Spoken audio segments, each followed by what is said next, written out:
All right, everybody, welcome back to Ride Live Draw. I don't even know what number I'm at now. What is this, episode 5, 6? All right, let's continue from where we left off last time. So we're going to continue to do the inking here on the hair, and we're going to add a couple of supple lines to create a gradient, all right, between this dark underside and then this lighter area, which will give itself to being a little bit of a gray or silver haired individual. So let me pull this up long ways. We're still in the frame. Hi, folks. So if you're coming in here for the first time, thank you for coming into the channel. If it's your 420th time, haha, I mean, I can only hope, right? I'm just kidding with you folks. Welcome aboard, just the same. So I'm trying to lay down some lines that are going to give it texture and depth, and at the same time volume. And you can get all those from just the way you again, there's no cross hatching really going on here, but there is a hatching of, well, one way hatching, I suppose. I guess we could call it that. It's, I just say, a layering of lines, layering of shadows, really. Make sure you curve those lines as best you can. You want to give that solid sort of like muscled hair, sort of a messed up hair, but at the same time a little sleekness to it. I think I have these two coming out here. We'll leave that there and we'll add that. All right, so that is that part. I finally got to the end of it, I think. I don't want to overwork the drawing either because it's a sketch, and I'm not trying to make this perfect under any circumstance. Let me straighten this out, make sure we're in view. Okay, hold on a second. I have to move the camera. All right, we are in view. All right, so let's continue where we left off with, which was the jacket. So I'm going to go with the S-Gel Sharpie because it really gives me a line, a solid line, super fast. It's a great tool to use. And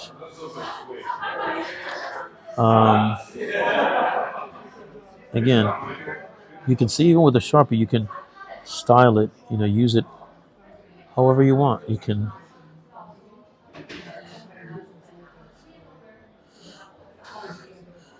add tiny lines with it. You can pull out lines with it as well. Usually that would be, pulling out lines would be this way or the other way around. I want to give this, again, a crisp feel to it.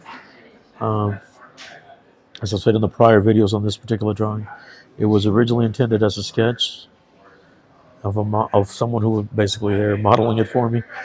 I don't want to, some of this area here is going to be in, I'm going to use a brush.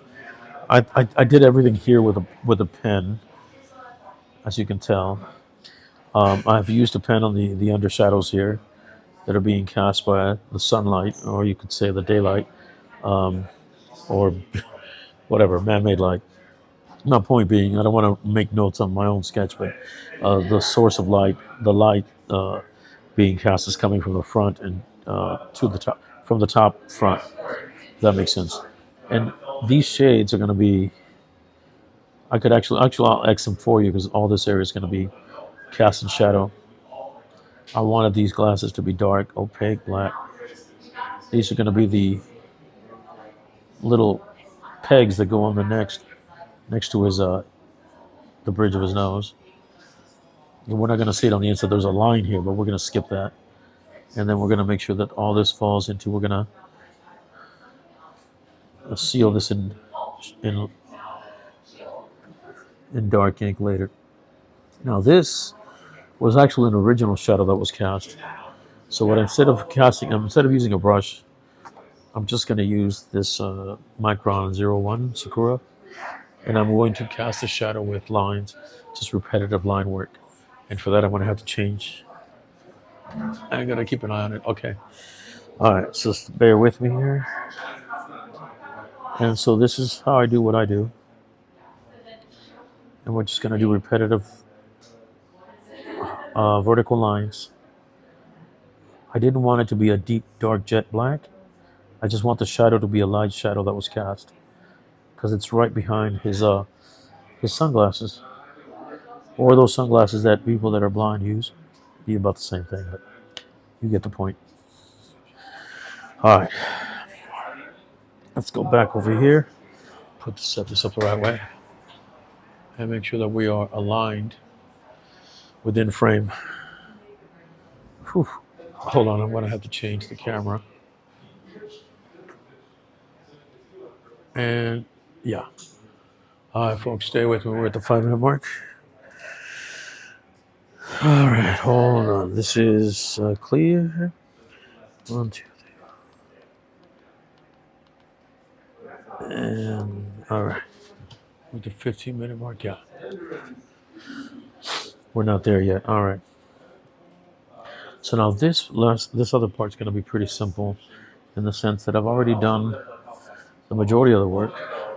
I mean, I've been saying all along that I didn't want to overwork this, so here we go. We're going to do the jacket.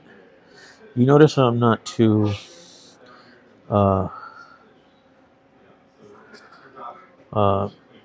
what's the word I'm looking for? Again, I don't want to tell anybody how to do their own sketch work, but as far as I do mine, I try to give myself leeway and, and just the freedom to sketch. Sometimes a mistake made is something that actually enhances the drawing later. Even you see the lines, some of them are sticking out, the little lines here, that's fine. Again, I want to keep that natural feel that I had when I originally drew the sketch. I don't want to overpower it with a sense of perfection, or like as if I came over to ink it and I had to, what's the word I'm looking for, fix it. Nothing needs to be fixed here. It just needs to be redefined in ink. And these are just areas that I believe I'm going to cast in shadows. All right, let me go to the rest of this jacket. I think I actually had originally made this too long. Okay, I think I wanted it to stretch all the way across to the other page. It wasn't a corduroy, but it was the type of corduroy jacket that he was wearing, I think. I guess it has been years, but a couple of years, I think. And then let me make sure that I've got, he had broad shoulders. That's something that I really wanted to emphasize. I think this here was unnecessary. His arms weren't that huge. I need something bolder. I need this Sharpie. You want to make a bold line, use the Sharpie. Especially if you want a thick line. You can really use these for that.